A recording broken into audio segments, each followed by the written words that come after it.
Hi everyone.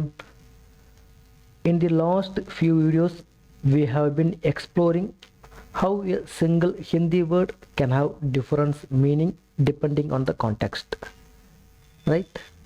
Today we are coming to final part of the series, that is one word different meaning.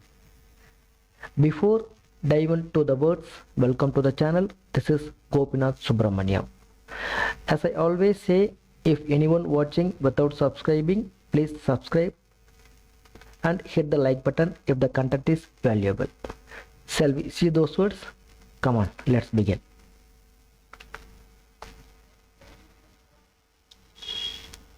நான் ஏற்கனவே சொன்ன மாதிரி இந்த செக்மெண்டுடைய கடைசி பகுதியினுடைய முதல் வார்த்தை என்ன அப்படின்னா பந்த்.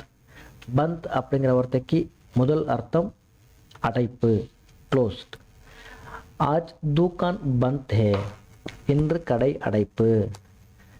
ஆஜ் தூக்கான், தூக்கான்னா கடை, பந்த் ஹே அப்படின்னா அடைப்பு. இந்த பந்த்ங்கிற வார்த்தையை வந்து வெவ்வேறு மீனிங்லேயும் யூஸ் பண்ணுவாங்க.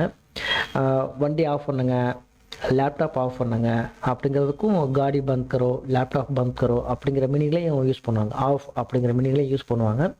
நீங்கள் அதை பேச பேச உங்களுக்கு தெரிஞ்சிடும் இந்த பந்த்ங்கிற வார்த்தையை எப்படி யூஸ் பண்ணுறாங்கங்கிறது. சரிங்களா? இரண்டாவது அர்த்தம் என்ன அப்படின்னா கட்டுதல். ஏதாவது பாக்ஸு ஏதாவது கட்டும்போது அந்த வார்த்தை யூஸ் பண்ணாங்க. டிப்பா, டிப்பா அச்சேசே பந்த் கரோ. டிப்பா அப்படின்னா பெட்டி. டிப்பா அச்சேசே பந்த் கரோ, பெட்டியை நன்றாக கட்டு. அச்சேசி நன்றாக, பந்த் கரோ அப்படின்னா கட்டு. டிப்பா அச்சேசி பந்த் கரோ, பெட்டியை நன்றாக கட்டு. ஸோ பந்த்கிற வார்த்தைக்கு ஒன்று அடைப்பு, ரெண்டாவது வந்து கட்டுதல். ரைட், அடுத்த வார்த்தை என்னங்கிறத பார்த்துருவோம். ரெண்டாவது வார்த்தை வந்து காணா. காணாங்கிற வார்த்தையை நீங்கள் அடிக்கடி கேள்விப்பட்டிருக்கலாம். அதுக்கு முதல் அர்த்தம் என்ன அப்படின்னா ஃபுட்டு, சாப்பாடு. இதர் காணா அச்சா ஹோகா, இதர் காணா அச்சா ஹோகா, இங்கு சாப்பாடு நன்றாக இருக்கும். இந்த ஹோட்டலில் சாப்பாடு நல்லா இருக்கும் அப்படிங்கும்போது இந்த வார்த்தை யூஸ் பண்ணாங்க. ஏ ஹோட்டலுமே காணா அச்சா ஹோகா, இங்கு சாப்பாடு நன்றாக இருக்கும். இதர் காணா அச்சா ஹோகா. ரெண்டாவது அர்த்தம் என்னன்னா சாப்பிட. மே அபி கானா ஜாவுங்கா, நான் இப்பொழுது சாப்பிட செல்வேன். மே அபி கானா ஜாவுங்கா, நான் இப்பொழுது சாப்பிட செல்வேன். ஸோ கானாங்கிறதுக்கு சாப்பாடு, இன்னொரு அர்த்தம் வந்து சாப்பிட, சாப்பிட போவேன். கானா ஜாவுங்கா, கானா ஹோகையா, சாப்பிட முடிச்சிட்டேன் அப்படிங்கிற அர்த்தத்துலையும் இது யூஸ் பண்ணுவாங்க. சரிங்களா? ரைட், அடுத்த வார்த்தை. அடுத்த வார்த்தை வந்து பால்.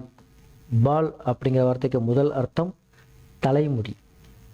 தலைமுடி வந்து பால் அப்படிம்பாங்க. உஸ்கே பால் பகுத் சுந்தர் ஹே, உஸ்கே பால் பகுத் சுந்தர் ஹே, அவளுடைய தலைமுடி மிகவும் அழகாக உள்ளது. உஸ்கே பால், உஸ்கே பால் அவருடைய தலைமுடி, பகுத் சுந்தர் ஹே மிகவும் அழகாக உள்ளது. பகுத் அப்படின்னா ரொம்ப இல்லை மிகவும், சுந்தர் ஹே, சுந்தர் அப்படின்னா அழகு. உஸ்கே பால் பகுத் சுந்தர் ஹே, அவருடைய தலைமுடி மிகவும் அழகாக உள்ளது அப்படிங்கிற மீனிங். ரெண்டாவது வந்து குழந்தை. ஓ மேரா பால் மித்ர ஹே, ஓ மேரா பால் மித்ர ஹே, அவன் என்னுடைய பால்யகால நண்பன்.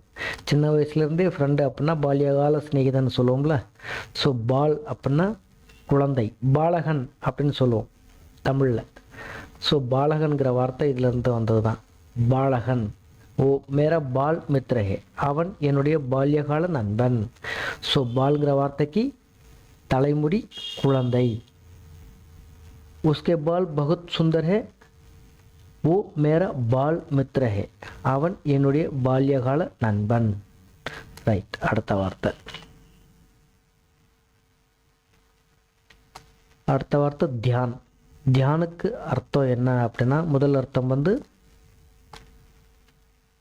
கவனம். हर दिन मेरा ध्यान दो, ஹர் தின் மேரா தியான் தோ, தினமும் என்னை கவனி. ஹர் தின் ஒவ்வொரு நாளும், மேரா தியான் தோ என்னை கவனி. இப்போது கலோக்கியில் பேசும்போது அதை கொஞ்சம் ஞாபகம் வச்சுக்கோங்க, தோட தியான் ரக்லோ பையா, ஞாபகம் வச்சுக்கோங்க அப்படிங்கிற மாதிரி யூஸ் பண்ணுவாங்க. அந்த தியான் கொஞ்சம் கவனம் செலுத்துங்க, என் வேலையை மறந்துடாதீங்க அப்படிங்கிற மீனிங்லேயே இது யூஸ் பண்ணுவாங்க. தோட தியான் ரக்லோ பையா, பூல் மத் ஜாயே கற்கே, அப்படி யூஸ் பண்ணுவாங்க. தியான் தினமும் என்னை கவனி, ஞாபகம் வச்சுக்கோங்க அப்படிங்கிறதுக்கும் இந்த வார்த்தை யூஸ் பண்ணுவாங்க தியான். ரெண்டாவது வார்த்தை வந்து தியானம், மெடிடேஷன். वो ध्यान कर रहा है, वो ध्यान कर रहा है, அவர் தியானம் செய்து கொண்டிருக்கிறார். वो ध्यान कर रहा है, அவர் தியானம் செய்து கொண்டிருக்கிறார். ஸோ முதல் அர்த்தம் வந்து கவனம், ரெண்டாவது அர்த்தம் வந்து தியானம். ஹர் தின் மேரா தியான் தோ, தினமும் என்னை கவனி. वो ध्यान कर रहा है, அவர் தியானம் செய்து கொண்டிருக்கிறார். ரைட். பாஸ். பாஸுக்கு முதல் அர்த்தம் என்ன அப்படின்னா அருகில். ஓ மேரே பாஸ் பைட்டா ஹே, ஓ மேரே பாஸ் பைட்டா ஹே, அவன் என் அருகில் அமர்ந்துள்ளான். மேரே பாஸ் அப்படின்னா என் பக்கத்தில். ஓ மேரே பாஸ் பைட்டா ஹே, அவன் என் பக்கத்தில் இருக்கான், என் பக்கத்தில் தான் உட்காந்துருக்கான் அப்படிங்கிற மீனிங்கில் வந்து இந்த பாஸ்ங்கிற வார்த்தையை யூஸ் பண்ணாங்க. ரெண்டாவது அர்த்தம் வந்து என்னிடம். மேரே பாஸ் பைசா நஹி ஹே, என்னிடத்தில். மேரே பாஸ் பைசே நஹி ஹே, என்னிடத்தில் பணம் இல்லை. மேரே பாஸ் அப்படின்னா என்னிடத்தில், பைசே நஹி ஹே அப்படின்னா பணம் இல்லை. ஓ மேரே பாஸ் பைட்டா ஹே, அவன் என் அருகில் அமர்ந்துள்ளான். மேரே பாஸ் பைசே நஹி ஹே, என்னிடத்தில் பணம் இல்லை. ரைட்டுங்களா? பாஸ்ங்கிற அர்த்த வார்த்தைக்கு வந்து அருகில், என்னிடம் அப்படிங்கிற அர்த்தம் இருக்குது. ரைட். தேங்க்யூ ஃபார் வாட்சிங். நான் சொல்கிற கண்டென்ட் உங்களுக்கு பிடிச்சிருக்குன்னா மறக்காமல் லைக் பண்ணுங்கள், சப்ஸ்கிரைப் பண்ணுங்கள். அதை விட ரொம்ப முக்கியம், இதை பற்றி தெரியாதவங்களுக்கு ஷேர் பண்ணுங்கள்.